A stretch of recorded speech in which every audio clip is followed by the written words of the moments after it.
từ ta lưu chi hờ nó lón đề uống đi.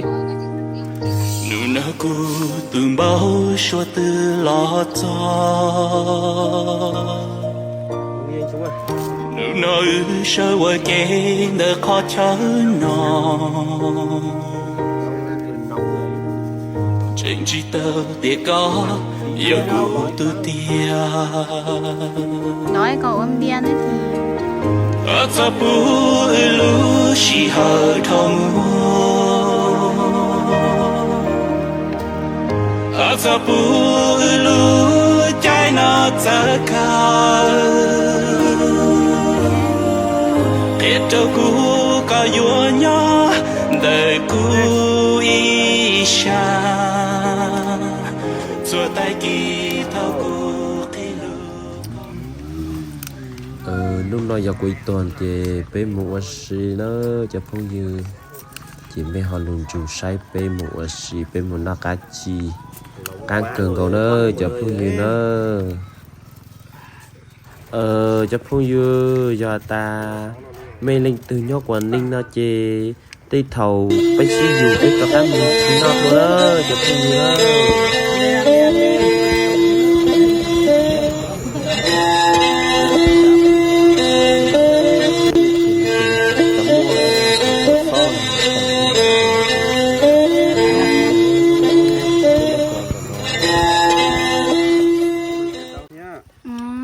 ăn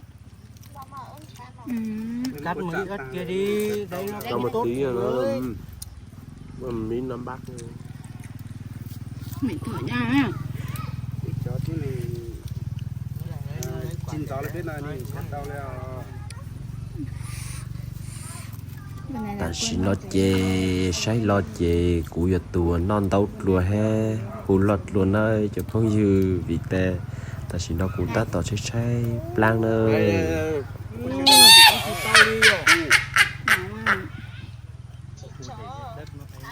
cụ à Các bạn sẽ ta nữa. À, lo là. Không biết hà lơ Ừ. thì mày không có tay rót. Số anh chị bỏ qua đây. mày ra nào mình Anh chúng ơi, chạy ngủ đi thôi Chạy gì vậy? Bạn bè rồi.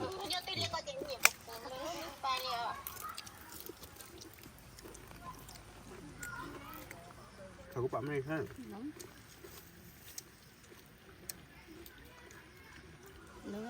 Mà chắn là chị chó trong câu đó là chạm mất thì sao? bao tiền Tương đối nhiều.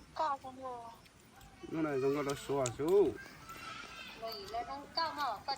cả cá hay bao tiền Mai tao tổng số cho. Đi, ăn đi anh Lâu Trung gì ơi. trong câu nó quay không? Ăn quả này sao? Anh bảo chưa ăn bao giờ, ăn cho biết.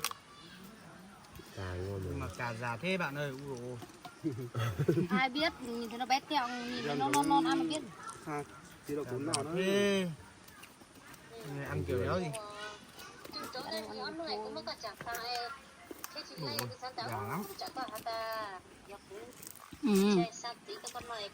xem mình bao giờ nó can hấp bể hả nhìn ớ Đấy, số bạn sẽ đó này. bây giờ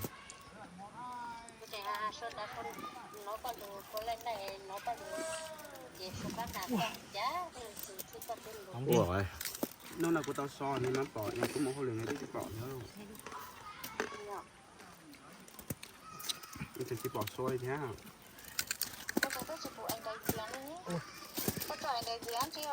Sao có được con nhỉ chứ?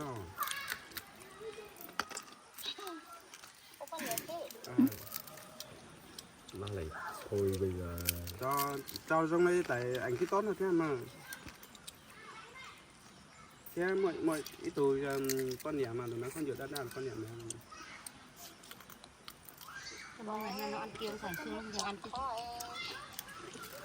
đừng có cho nó ăn xương cá rồi Chỉ trong giàu thế chỉ cái chọn đại diện cho con nhỉ chứ. uống đi Kinh rồi sáng số đó ô sang số đó tôi mất một cái gì đâu khó nữa họ cũng lu ho cái giờ lấy có sốt sang nó có hạt luôn có tôi sao thế mà món này mấy sau nữa không ba có hạt ngắn lăng họ có hạt mông hạt mông hạt mông sức qua hạt chim bao này yếu hạt nhân là chứ sau nó lấy chơi chán nào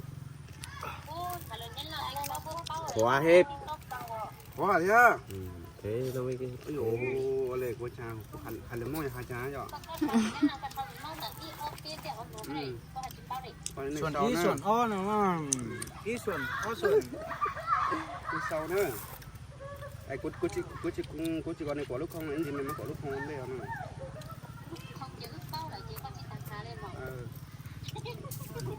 cái sau nữa cái sau thì pe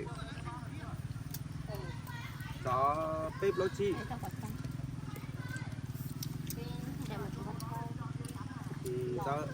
cho quả lúc không ha cho quả lúc o nhé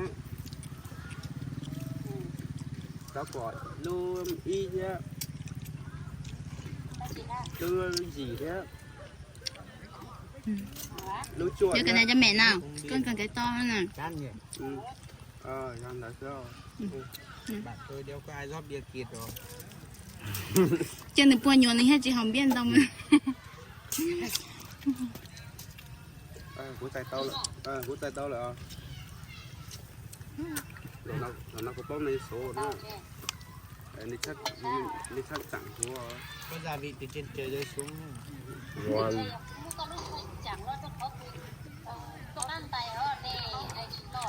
gia vị tự nhiên người gọi hồng đấy mà hồng như là cá ngọt rồi hả cái chẳng đi số này có cúp bỏ là ông chụp quá lắm đi làm rồi tháng này kiếm 440 triệu cái chẳng này trong lên số chẳng của mồi